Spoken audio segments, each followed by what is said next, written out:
नमस्कार दोस्तों, वीडियो की सीरीज में आज मैं एक नया वीडियो लेकर आया हूं।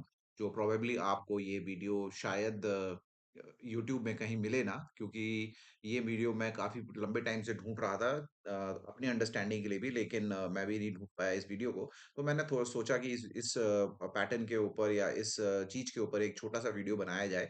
आज मैं आपको कैंडल स्टिक्स के बारे में बताऊंगा। कैंडल स्टिक्स, ये जो भी आपको लाल और हरे कलर की डंडियां दिख रही है, इसे कैंडल स्टिक्स कहा जाता है। तो इसके बारे में पूरी जानकारी गेन करने के लिए और पूरी नॉलेज गेन करने के लिए आप हमारे वीडियोस में अंत तक बने रहिए। और अगर आपके कोई सवाल और जवाब हैं तो हमें आप हमारे कमेंट्स में लिख के दीजिए, जिसको हम आपको क्लियर करने की कोशिश करेंगे। पूरी जो शेयर मार्केट की ट्रेडिंग होती है वो इस कैंडल बेसिस में होती है। चाहे आप इंट्राडे ट्रेडर हो, चाहे आप स्कैल्पर हो, चाहे आप ऑप्शन ट्रेडर हो, चाहे आप स्विंग ट्रेडर हो, चाहे आप एक लॉन्ग टर्म होल्डर हो, तो पूरी जो ट्रेडिंग होती है वो इस कैंडल के बेसिस में होती है। जो एक बेसिक एलिमेंट है किसी भी चार्ट का। इसके बिना कोई भी चार्ट बन नहीं सकता, और इसके बिना आप वॉल्यूम के बारे में नहीं पढ़ सकते, और इसके बिना कोई ट्रेडर अपना ट्रेड एग्जिट या बना नहीं सकता। तो इसके ऊपर मैं एक ये डिटेल वीडियो आज बना रहा हूँ। हमारे साथ बने रहिए और सुनते रहिए एंड तक। आपको एक बहुत ही ऐसी जानकारी मिलेगी जो अलग ही होगी। आपको शायद आपका देखने का नजरिया, सोचने का नजरिया और समझने का नजरिया, ये वीडियो थोड़ा सा चेंज कर देगा। आज मैं शुरू करता हूँ ये वीडियो। ये देखिए, ये जो एक एक ग्रीन और रेड चीजें जो आपको दिखाई दे रही है, कैंडल दिखाई दे रही है, इसे कैंडल कहते हैं चार्ट में। और इसे कैंडल स्टिक कहते हैं। कैंडल स्टिक का मतलब होता है जो अपनी मोमबत्ती होती है, उस नाम से। ये मोमबत्ती की तरह होती है। मोमबत्ती में अगर आप देखेंगे तो एक बॉडी होती है जो पूरे मोम की होती है, और उसके बीच में एक रस्सी होती है जिसे विक कहते हैं। तो आप किसी भी कैंडल्स को देखें तो आप हरे के ऊपर लाल या हरे कलर, हरे में हरे की तरह और लाल में काले की तरह एक विक दिखाई दे रहा होगा आपको। ये साफ-साफ इसमें दिखाई दे रहा है। अगर मैं थोड़ा ज़ूम इन करूँ तो और साफ दिखाई देगा। ये देखिए, किसी भी कैंडल में अगर मैं यहाँ पॉइंटर रखूँ कर्सर अपना, तो इसके ऊपर देखिए लाल विक है, ये रेड बॉडी है, ये ग्रीन विक है, ये ग्रीन बॉडी है। अगर मैं इसके बारे में बताऊँ तो ये क्या कहना चाहता है, ये विक्स जो बताते हैं, वो बताते हैं। अगर मैं इस रेड कैंडल की बात करूँ, तो ये ओपन है। यहाँ से ये ऊपर गया, ऊपर जाने गया, उसने और ऊपर जाने की कोशिश करी लेकिन नहीं जा पाया, और फिर नीचे चले गया यहाँ तक, और फिर यहाँ गया और यहाँ पे जाके क्लोज कर दिया। मतलब ये ओपन हो गया, ये इसका क्लोज हो गया, ये इसका लो हो गया, ये इसका हाई हो गया। यही अगर मैं कर्सर को यहाँ लगाऊं तो आप देखिए ऊपर टॉप कॉर्नर में, मैं आपको इसको दिखा भी देता हूँ। यहाँ पे आप इसका कैंडल का पूरा हाई लो देख सकते हैं। ये जो पूरा डेटा है, ये इसका हाई लो बताता है।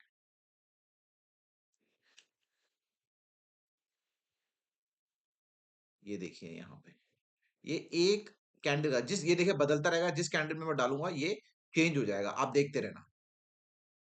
ये देखिए, ग्रीन में ग्रीन हो गया, रेड में रेड हो गया। अब इसका अगर मैं कर्सर लगाऊं तो ये देखिए, इसका जो टॉप है जहां मैंने अपना कर्सर लगाया, इसका राइट साइड में इसकी प्राइस दिख रही है, तो वहां पे भी आपको इसकी हाई प्राइस जो है वो क्या दिखाई देगी, 774.40। ये अप्रोक्सीमेटली मेरा 774 के आसपास है, बट एग्जैक्ट 774। और इसका क्लोज क्या है, 772.75। क्लोज माने ये रेड का जो नीचे वाला हिस्सा है, ये 772.75। और हाई, हाँ, ओपन माने कहां से ओपन हुआ था ये। हाई मतलब ये हाई है, ये ओपन यहाँ हुआ, ये क्लोज यहाँ हुआ। इस कैंडल को अगर मैं थोड़ा बड़ा कर दूं तो देखिए, इस कैंडल में ये हो गया इसका क्लोज, ये हो गया इसका ओपन, ये हो गया इसका हाई, और ये हो गया इसका लो। लेकिन अगर मैं ग्रीन कैंडल, जैसे अगर मैं इस ग्रीन कैंडल की बात करूं तो शायद चीजें बदल जाएं। देखिए अभी मैं बताता हूं इसको कैसे। ये हो जाएगा इसका क्लोज, ये हो जाएगा इसका ओपन, ये हो जाएगा इसका हाई, और ये हो जाएगा इसका लो। इसमें जो चीजें बदली हैं वो क्या बदली हैं, आप देखिए। इसमें जो चीजें बदली हैं वो सिर्फ इतनी बदली है कि ये हो गया इसका ओपन, सॉरी, ये हो गया इसका क्लोज, क्लोज, और ये हो गया इसका, थोड़ा नीचे लेकर आता हूं इसको मैं, ये हो गया इसका ओपन। सिर्फ इसमें देखिए रेड कैंडल और इसमें हाई लो सेम है। इसमें जो हाई है वो ग्रीन का भी हाई है, इसमें जो लो है वो ग्रीन का भी लो है। सिर्फ इसका ओपन, रेड का ओपन ऊपर हुआ और क्लोज नीचे हुआ, ग्रीन का ओपन नीचे हुआ और क्लोज ऊपर हुआ। बस इतना ही एक डिफरेंस इसमें दिखता है हम लोगों को। ज्यादा और कोई डिफरेंस हम लोगों को इसमें नहीं देखने को मिलता है। तो अगर आप कभी भी किसी चार्ट को आप पढ़ रहे हैं तो आपको ये पता होना चाहिए कि आप चार्ट को कैसे एनालाइज कर सकते हैं, ओपन हाई क्लोज कैसे लेते हैं। तो ये आप अपने रेफरेंस के लिए इसको स्क्रीनशॉट भी ले सकते हैं और इसको डाउनलोड भी कर सकते हैं इस वीडियो को लेटर ऑन पहचानने के लिए। ठीक है, तो अभी हम लोग ने ये सारी चीजें देख ली, इसमें जो बेसिक्स चीजें हैं वो हमने क्लियर कर ली। उसी तरह कैंडल्स, तो ये हो गया कैंडल्स के बारे में। अब कैंडल क्या बताती है, अब देखिए हर एक कैंडल का मैं आपको एक विश्लेषण करने की कोशिश करूंगा ताकि आप लोगों को क्लियर हो जाए कि ये क्या है। जैसे ये एक कैंडल है, अगर हम इस कैंडल से शुरू करते हैं तो ये देखिए ये क्या है इसका, ये हो गया इसका हायर हाई। ठीक है, क्या हो गया ये इसका हायर हाई। ठीक है, इसका थोड़ा टेक्स्ट का साइज छोटा हो गया, मैं टेक्स्ट का साइज बड़ा करने की कोशिश करता हूँ इसको।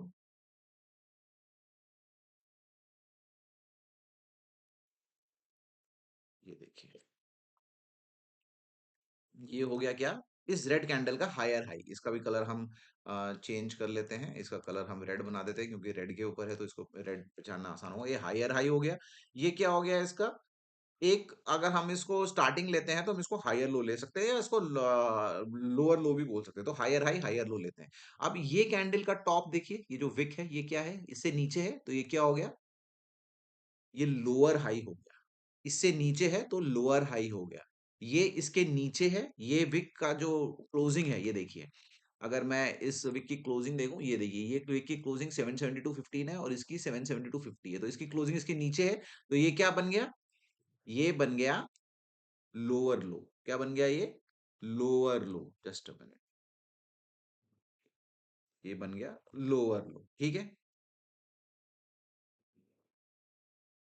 यहाँ पे देखिए ये बन गया लोअर लो। ठीक है, अभी हमने क्या करा, अभी इसका लोअर लो ये हो गया, इसका साइज बहुत बड़ा हो जा रहा है, कारण क्या है पता नहीं, देखते हैं इसका अगर छोटा हो सकता है तो छोटा करने की कोशिश करूंगा। कर्सर साइज बहुत बड़ा हो जाता है कभी कभी बीच में ऑटोमेटिकली इसका।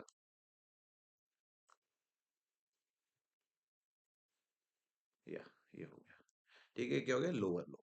अभी हम अगर हम कंपेयर करें, अभी हमने क्या करना है, अभी हम लोग फिर कंपेयर करेंगे इसको बाकी चीजों से। जैसे ये हो गया, ये क्या हो जाएगा, अब ये इस लोअर लो से ऊपर है तो क्या बन जाएगा, ये बन जाएगा हायर लो। क्या बन जाएगा ये, हायर लो, मतलब पिछले लो से ऊंचा। ये क्या बन जाएगा, पिछले क्लोजिंग से ऊंचा। ये क्या बन गया, हायर हाई। अब देखिए आगे अगर मैं इस स्क्रीन को लेके जाऊं तो आगे आप इसको और भी अच्छे से पहचान सकेंगे। ये क्या बन जाएगा आपका, अगेन ये बन जाएगा आपका हायर हाई। ये देखिएगा, मैं कर देता हूँ, ये क्या बन गया आपका, ये बन गया आपका हायर हाई, पिछले से ऊंचा है। और ये क्या बन गया, हायर लो। अब इसमें अगर पहचानने वाली बात आपने देखी है, अगर आपने देखी ये इसके ऊपर क्लोज हुआ तो अगले वाले भी प्रोबेबिलिटी क्या हो गई, प्रोबेबिलिटी माने हो गई कि उसकी क्या कहते हैं इसका नाम, अगले वाले से ऊपर जाने की चांसेस क्या है, ज्यादा है। वो ऊपर बन गया, उसी जब ये ऊपर बन गया तो अगले वाली की क्या है, उससे ऊपर है। देखिए ये उसके ऊपर चले गया। तो जनरली जब आप एक चार्ट से बात करते हैं तो चार्ट ऐसे ऐसे पढ़े जाते हैं ताकि आपको एनालिसिस करने में आसानी हो। उसी तरह देखिए जितने भी हायर लोज थे, अगले हर एक कैंडल ने higher high higher high higher high लगाए हैं। ये देखिए लगातार 1 2 3 4 5 6 7। तो स्कैल्पर्स और डे ट्रेडर्स और स्विंग ट्रेडर्स भी ऐसे ही काम करते हैं और इसी बेसिस में काम करते हैं। अगर ये हायर आ गया तो इन्होंने क्या, ये लोग क्या करते हैं, जैसे कि अगर ये लोग यहाँ पे एक रेजिस्टेंस बनाते हैं, दिस इज अ रेजिस्टेंस। तो ये लोग क्या करते हैं, तो ये लोग बोलते हैं कि जैसे कि अगर कोई कर रहा है तो ये एक बन जाएगा इन लोगों का क्या, रेजिस्टेंस। जैसे ही इसने रेजिस्टेंस तोड़ा तो लोग बोलते हैं कि अगला भी ऊपर जाएगा। तो देखिए ऊपर गया ऊपर गया ऊपर गया। हालांकि ये हर बार करेक्ट नहीं होता। जैसे कि अगर आप इसका बेसिस ले लें, ये ले लीजिए, ये इसका लो था, इसने लो तोड़ा तो इसने भी लो तोड़ा। ये देखिए यहाँ पे लो तोड़ दिया, लेकिन उसके बाद क्या हुआ, ये इस कैंडल का, इसी कैंडल का, ये इस कैंडल का लो था, ये इस कैंडल का हाई था, तो ये रेजिस्टेंस हो गया। जैसे इसने रेजिस्टेंस तोड़ा फिर ऊपर चले गया। जैसे इसने रेजिस्टेंस तोड़ा इस कैंडल का, इस ग्रीन कैंडल का, जैसे इसने रेजिस्टेंस तोड़ा हुआ नीचे की तरफ लेकर आए तो ये देखिए नीचे चले गया। ये देखिए जैसे ही इसने इसका रेजिस्टेंस तोड़ दिया, ये रेजिस्टेंस बन गया वापस से, तो ये ऊपर चले गया। जैसे ही इसने इस रेजिस्टेंस को तोड़ा, क्या हुआ देखिए, इस रेजिस्टेंस को तोड़ा तो क्या हुआ, नीचे चले गया। ये देखिए ये इसी के साथ का था, नहीं तोड़ा। जैसे इसने इसको तोड़ा, फिर से वापस चले गया, ये ऊपर की तरफ चले गया। तो ये जो जितने भी हमारे ट्रेडिंग होती है, वो इसी बेसिस में होती है कि हम हायर हाई और हायर लो को कैसे पकड़ते हैं। अब हायर हाई, हायर लो अगर आपको पकड़ना आ गया, तो आप अपनी ट्रेडिंग बड़ी आसानी से कर सकते हैं। ये एक छोटा वर्ज़न है। ये अगर आप देखेंगे टाटा मोटर्स का 1 मिनट का चार्ट है, जिसमें कि मैंने समझाने की कोशिश करी है आपको कि ट्रेडिंग जनरली लोग स्कैल्पर्स कैसे करते हैं। इसी तरह इसी कैंडल के बेसिस में लोग क्या करते हैं, डे ट्रेडिंग करते हैं और उसके बाद स्विंग ट्रेडिंग भी करते हैं। तो ये कैंडल जो मैंने आपको बताया है, ये एक ऐसी स्ट्रैटेजी है जो शायद आपको यूट्यूब में कहीं मिले ना। किसी के पास ये है नहीं, किसी ने शायद इसके ऊपर कोई वीडियो बनाया भी नहीं है। ये क्या है, ये मैं ये नहीं बोलूँगा कि मेरी कोई यूनिक वीडियो है, लेकिन ये वीडियो मैंने सोचा कि एक बनाते हैं, शायद लोगों को बेसिक्स क्लियर करने में आसानी हो कि कैंडलस्टिक्स जब बनते हैं, हायर हाई, हायर लो क्यों बनते हैं और इन्हीं कैंडल्स को लोग अलग-अलग नाम देते हैं। कोई कहते हैं इवनिंग स्टार, नीचे की तरफ आ गया तो ऐसा कुछ इवनिंग स्टार हो गया, कोई इसको जैसे ये है, इसको कोई क्या बोलेगा, इसको स्पिनिंग टॉप बोलेगा, इसको कोई इसको कोई बोलेगा क्या कहते हैं हैंगिंग मैन, ठीक है? उसके बाद कोई इसको इसको हैमर बोलता है, इस रेड वाले को हैमर बोलता है। उसी तरीके से ऊपर चले गए तो ये क्या हो गया ये? ये भी हो गया, क्या कहते हैं इसका ना, स्पिनिंग टॉप अगेन। ये देखिए, ये क्या हो गया? ये हो गया इनवर्स हैंगिंग मैन। फिर उसके बाद ब्लैक क्लाउड कवर होता है, उसके बाद क्या कहते हैं ब्लैक क्लाउड कवर होता है, ऐसे बहुत सारे कैंडलस्टिक्स पैटर्न्स होते हैं। तो अगर आप उसको भी अगर पढ़ना चाहें तो वो भी आपको थोड़ी बहुत नॉलेज दे सकते हैं। ये जनरली बताते हैं कि ट्रेंड क्या है। जैसे कि अगर मैं इस कैंडल की बात करूँ, तो इस कैंडल में क्या है, इस कैंडल ने ऊपर जाने की कोशिश करी, लेकिन क्या हुआ, सेलर्स हावी हो गए, फिर ये नीचे की तरफ आया और इसने नीचे की तरफ क्लोजिंग करी। ओपन करा इसने, देखिए फिर ये नीचे गया, लेकिन यहाँ पे बायर्स हेवी हो गए, बायर्स हेवी हो गए तो फिर ये ऊपर गया और फिर इसने ग्रीन को क्लोज करा। उसके बाद बायर्स हेवी थे, तो यहाँ से इसने फिर ऊपर कंटिन्यू करा। यहाँ पे भी बायर्स हेवी थे, फिर ऊपर इसने कंटिन्यू करा। यहाँ पे भी बायर्स हेवी थे, तो ये इसने ऊपर का टॉप तोड़ दिया। लेकिन उसके बाद क्या हुआ, जैसे ही इसने इसका लो तोड़ा, ग्रीन का लो तोड़ा, तो क्या हो गया, सेलर्स हेवी हो गए, तो उसके बाद नीचे की तरफ चले गया। फिर उसके बाद यहाँ से खुला, फिर ये नीचे से चला गया, चले गया, फिर यहाँ से बायर्स हेवी हो गए, तो यहाँ से फिर ऊपर की तरफ चले गया। फिर यहाँ से बायर्स हेवी हो गए, तो फिर ऊपर की तरफ चले गया। Buyers heavy, buyers heavy, buyers heavy.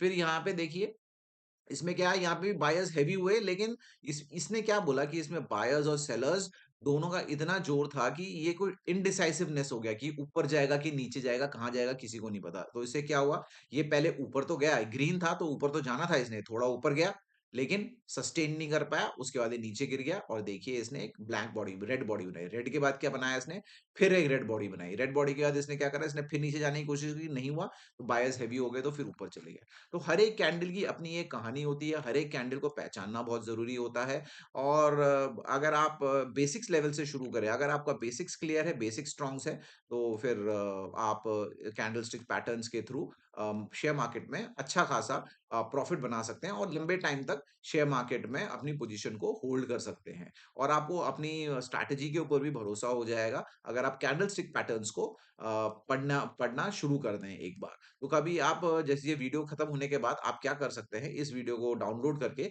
इसको और थोड़ा डिटेल एनालिसिस कर सकते हैं कैंडलस्टिक को पहचानने में कि कैंडलस्टिक कैसे पढ़ी जाती है। जिस तरह की मैंने बताया आपको, अगर मैं आप मेरे चार्ट को देखें, तो मैं आपको चार्ट में बता देता हूँ। ये है यहाँ पे जो हमारा सिंबल है कि हमने कौन से उसको देख रहे हैं, शेयर को देख रहे हैं। ये हमें एक कैंडल के ओपन हाई को बताता है। ये देखिए, ये जो है ये हमारे एक कैंडल के ओपन हाई को बताता है। अब किसी भी कैंडल में अगर आप अपना पॉइंटर रखेंगे तो वो चेंज हो जाता है। आप देखिए, जो ओपन हाई लो क्लोज ऊपर दिखा रहा है टॉप लेफ्ट कॉर्नर में, वो चेंज होएगा। ये देखिए, रेड में होगा तो रेड में आ जाएगा, ग्रीन में होगा तो ग्रीन में होगा, चेंज होता रहता है। तो बताता रहता है आपको कैसे चेंज करना, क्या चेंज हो रहा है डाटा और कितना चेंज हो रहा है। तो ये एक था और इसी से मैंने आप सोचा कि आप लोगों को एक बार और बताऊँ कि हायर हाई, हायर लो कैसे पहचाना जाता है और रेजिस्टेंस और सपोर्ट कैसे बनाया जाता है। Higher high, higher low basis में ही सपोर्ट और रेजिस्टेंस बनता है। जैसे कि अगर मैं यहाँ पे आऊँ इस चार्ट पे, तो देखिए ये एक कैंडल का मैं हायर हाई और हायर सॉरी सपोर्ट और रेजिस्टेंस बनाता हूँ। तो देखिए रेजिस्टेंस हम बनाएँगे रेड से और सपोर्ट बनाएँगे हम ब्लू से। तो जैसे ही इस ग्रीन का रेजिस्टेंस टूटा तो हम बोलेंगे कि ऊपर जाएगा, तो इसने क्या करा, फिर एक नया रेजिस्टेंस बना देगा, हम इसको शिफ्ट कर देते हैं और नया रेजिस्टेंस और नया सपोर्ट बन गया। उसी तरह इसने रेजिस्टेंस तोड़ा तो फिर ऊपर की तरफ चले गया। ये देखिए ऊपर की तरफ चले गया और ये भी ऊपर की तरफ चले गया। अब इसने कायदे से क्या करना था, इसने इसको तोड़ देना था, तोड़ा नहीं और ये इसी के बीच में रह गया। तो अभी इसका रेजिस्टेंस सपोर्ट कितना हो गया, रेजिस्टेंस सपोर्ट यहाँ आ गया। ये जैसे इसका रेजिस्टेंस टूटा तो क्या हो गया, नीचे की तरफ चले गया। तो अब क्या हो गया, अब रिवर्स हो गया। ये रेड आ गया ना, तो रेड में रेड नीचे, अब ग्रीन था तो ग्रीन में रेड ऊपर और ब्लू नीचे था। अब रेड बन गया तो क्या हो गया, रिवर्स हो गया। ये देखिए इसने तोड़ दिया, क्योंकि इसमें तोड़ा नहीं था तो सेम बना था। इसने तोड़ दिया उल्टी की तरफ, तो ये बन गया आपका रेजिस्टेंस और ये बन गया आपका सपोर्ट। अब सर रेजिस्टेंस और सपोर्ट का कहने का मतलब है, अगर ये नीचे गया है तो कायदे से इसने भी रेजिस्टेंस की तरफ जाना चाहिए। अगर नहीं जाएगा तो हम क्या करेंगे, स्टॉप लॉस लगा के बैठेंगे। तभी लोग कहते हैं स्टॉप लॉस लगा के रखो, जो कि मैंने ब्लू लाइन से बना रखा है स्टॉप लॉस। तभी कहते हैं कि स्टॉप लॉस लोगों का बना हुआ होना चाहिए, ताकि पता चले कि स्टॉप लॉस है क्या करके। नहीं तो फिर लोग क्या करते हैं, गड़बड़ी कर देते हैं उसमें। तो स्टॉप लॉस अगर आपको पता है तो आप स्टॉप लॉस लगा सकते हैं। देखिए ये स्टॉप लॉस है। जैसे इसने इसको रीच करा तो क्या हुआ, अभी जैसे इसने ब्रीच करा ऊपर की तरफ, तो रेजिस्टेंस अभी कहाँ चले गया, सपोर्ट यहाँ चले गया और रेजिस्टेंस यहाँ आ गया। अब देखिए ये ग्रीन, अब जैसे ही इसने ऊपर तोड़ा तो अब क्या हो गया, चेंज हो गया वापस। अब रेड कहाँ चले जाएगा, रेड ऊपर चले जाएगा, जो बन जाएगा रेजिस्टेंस। ये बन जाएगा रेजिस्टेंस और ये ग्रीन बन जाएगा स्टॉप लॉस। ये जो रेड है, ये जो रेड है, ये क्या बन गया है आपका रेजिस्टेंस।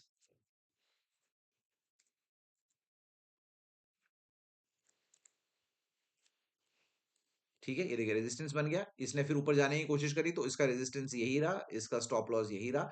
जैसे ही इसने स्टॉप लॉस अपना ब्रीच करा तो क्या हुआ, रिवर्स हो गया। तो यहाँ पे क्या हो गया, ये बन गया स्टॉप लॉस और ये बन गया रेजिस्टेंस। ऐसा क्यों, क्योंकि अगर इसने ब्रीच कर दिया तो मतलब ये नीचे की तरफ ही जाएगा। ये देखिए रेजिस्टेंस की तोड़ दिया इसने, रेजिस्टेंस, इसने ये रेजिस्टेंस भी तोड़ दिया, इसने यहाँ गया। अगला क्या है, ये रेजिस्टेंस है, ये स्टॉप लॉस है। अगर इसने इसको तोड़ा तो नीचे की तरफ कंटिन्यू रखेगा। तो ये देखिए रेजिस्टेंस है, ये स्टॉप लॉस है इसका। ये इसके बीच में ही रहा तो चेंज नहीं हुआ, ये इसके बीच में रहा चेंज नहीं हुआ, ये इसके बीच में रहा चेंज नहीं हुआ। जैसे ही इसने इसको ब्रीच करा तो क्या हो गया, अब रेजिस्टेंस चले गया फिर से ऊपर। ये ग्रीन कैंडल की बात कर रहा हूं मैं यहाँ पे। तो ये ग्रीन कैंडल में क्या हो गया, ये रेजिस्टेंस हो गया, स्टॉप लॉस यहाँ आ गया। ये देखिए, तो इस तरीके से आपने अपने चार्ट में एनालिसिस करना जरूरी है और पहचानना जरूरी है कि स्टॉप लॉस किधर है, रेजिस्टेंस किधर है और इसके मायने क्या होते हैं। इसको ब्रीच हो गया तो उसके कहने का मतलब क्या है। तभी आप एक अच्छे स्कैल्पर, एक अच्छे डे ट्रेडर और एक अच्छे स्विंग ट्रेडर बन पाएंगे और आपको अपनी जो लर्निंग है उस पे आपको थोड़ा सा भरोसा होगा कि अगला कैंडल कैसा बनेगा। आपको पता हो जाएगा, पहले से ही पता चल जाएगा अगला कैंडल क्या होगा। तो ये एक बेसिक वीडियो है जिसमें कि मैंने आपका थोड़ा सा आपको टटोलने के लिए बनाया है, ताकि आप थोड़ा सा इसमें रिसर्च करें अपने लेवल पे और थोड़ा सा इसको और अच्छे एनालिसिस करें और अंडरस्टैंडिंग बनाने की कोशिश करें कि ऐसा क्यों होता है और किस लिए होता है। और अगर आप कैंडलस्टिक्स पैटर्न को मास्टर कर लेते हैं तो क्या आप अपना प्रोबेबिलिटी ऑफ प्रॉफिट इंक्रीज कर सकते हैं कि नहीं कर सकते। अब प्रोबेबिलिटी भी एक वो होता है, क्या कहते हैं इसका नाम, वर्ड जिसका मतलब होता है कि अगला क्या हो सकता है। जैसे ये रेड है, अगर मैं यहाँ वापस से बनाऊं, सारे मैं डिलीट कर देता हूँ वापस से। जैसे कि अगर मैं बोलूं ये रेड कैंडल था तो प्रोबेबिलिटी अगली क्या होगी, नहीं सॉरी, ये ऊपर की तरफ टूट गया ये, तो अगली प्रोबेबिलिटी की होगी ये भी ऊपर जाएगा। प्रोबेबिलिटी हुई ऊपर जाने की, यस, लेकिन कोशिश करी नहीं हुआ।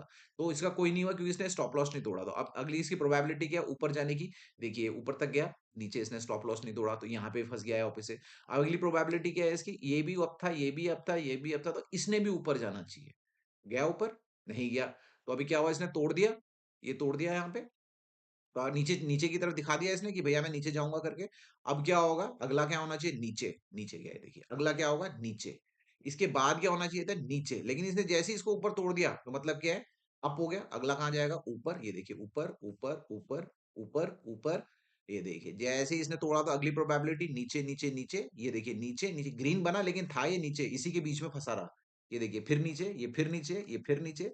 अब जैसे ही इसने इसको तोड़ा तो कहाँ गया, ऊपर। इसका कहाँ जाना था, ऊपर। ये देखिए गया ऊपर, जाने की कोशिश करी। तो ऐसे इसको चार्ट को रीड किया जाता है कि प्रोबेबिलिटी क्या होती है। प्रोबेबिलिटी होती है कि अगर आपने एक कॉइन को फ्लिप करा है, एक कॉइन को अगर आपने उछाला है, अगर हेड आया है तो अगली बार क्या आएगा। तो लोग कहते हैं कि इस बार हेड आया है तो अगली बार भी हेड आएगा, तब लोग हेड पे पैसा लगाते हैं। अगर वो कहते हैं तीसरी बार क्या आएगा तो बोलेगा, कोई बोलता है हेड आएगा, एक बोले कुछ बोलते हैं टेल आएगा। तो जो लोग टेल बोलते हैं, अगर टेल आ गया तो वो लोग क्या बोलते हैं, अगली बार लोग टेल पे फिर दांव लगाते हैं। क्योंकि सिक्कों में होता है कि एक के बाद एक सिक्के, काफी बार क्या होता है, सिक्का एक बार हेड और एक बार टेल नहीं देता है। हेड हेड देगा या हेड टेल या टेल टेल देगा या हेड टेल, टेल टेल देगा, ऐसा हो सकता है। तो मतलब कहने का मतलब है एक बार आपको लॉस होगा लेकिन अगली बार आपको प्रॉफिट होगा। जैसे कि इसने नीचे जाना था, नहीं गया, ऊपर गया। अब मैं आपको एग्ज़ाम्पल देता हूँ जैसे जैसे ये अगर मैं इस कैंडल की बात करूँ, ये यहाँ से नीचे जाना था इसने, ये नीचे की तरफ ब्रेक डाउन करा, अगला भी नीचे जाना था लेकिन नहीं गया, ये देखिए ऊपर चले गए। जैसे ऊपर चले गए तो प्रोबेबिलिटी क्या हो गई? ऊपर जाने की हो गई। अगर ये नीचे गया, यहाँ पे तो अगली प्रोबेबिलिटी क्या होनी थी? कि ये और नीचे जाएगा। लेकिन क्या हुआ? इसने रिवर्स कर दिया, इसने ऊपर तोड़ दिया तो फिर ऊपर की तरफ चले गया। उसी तरह पे डिसाइसिव ने था, इसने यहाँ से नीचे जाना था, ये देखिए तोड़ के नीचे जाना तो इसको भी नीचे जाना था, लेकिन नहीं हुआ। क्या हुआ ये? ऊपर की तरफ चले गया। यहाँ से भी ऊपर जाने की कोशिश करी, तो ये अगला भी ऊपर जाना था, नहीं गया, इसने इसका रेजिस्टेंस तोड़ा, देखिए नीचे की तरफ चले गए। तो ये एक प्रोबेबिलिटी का भी गेम है। मैथ्स प्रोबेबिलिटी जनरली वर्ड इस्तेमाल होता है मैथ्स में। तो अगर आपको प्रोबेबिलिटी के ऊपर काम करना होता है तो प्रोबेबिलिटी के तरीके से भी आप इस पे काम कर सकते हैं। तो ये एक बेसिक आउटलाइन था एक चार्ट के higher high, higher low, resistance और कैंडलस्टिक को पहचानने के ऊपर। तो मैं ये वीडियो अभी अपलोड कर रहा हूँ कुछ टाइम बाद, आप इसको देख सकते हैं। मैं हर सैटरडे संडे एक नया वीडियो जो थोड़ा-सा हटके है विषय में, जो थोड़ा-सा म नए तरीके से सोच-विचार को स्टार्ट करता है, वैसे वीडियो बनाने की कोशिश करता हूँ ताकि लोगों को थोड़ी-सी जो कैंडलस्टिक की अंडरस्टैंडिंग है, वो थोड़ा-सा पता चले और समझ में आए कि ये क्या है और क्यों है? ताकि लोग इसमें एनालिसिस कर सकें और अच्छे से और इसके बारे में जानकारी ग्रहण कर सकें। तो मैं आप सबसे रिक्वेस्ट करूँगा कि मेरे इस चैनल को जॉइन कीजिए, सब्सक्राइब कीजिए, लाइक कीजिए और ज़्यादा से ज़्यादा मेरे चैनल को आप लोगों तक पहुँचाएँ ताकि लोग हमसे जुड़ें और हम एक जो एफर्ट डाल रहे हैं एजुकेशनल पॉइंट ऑफ व्यू से ताकि लोगों को शेयर मार्केट के ऊपर थोड़ा-सा आइडिया आ जाए, वो थोड़ा हमारा इफ़ेक्टिव हो जाए। तो हमारे साथ बने रहिए। Thank you for the wonderful support you people have given to me. आप बने रहिए हमारे साथ और हमारे आने वाली वीडियो भी देखते रहिए। धन्यवाद। Thank you.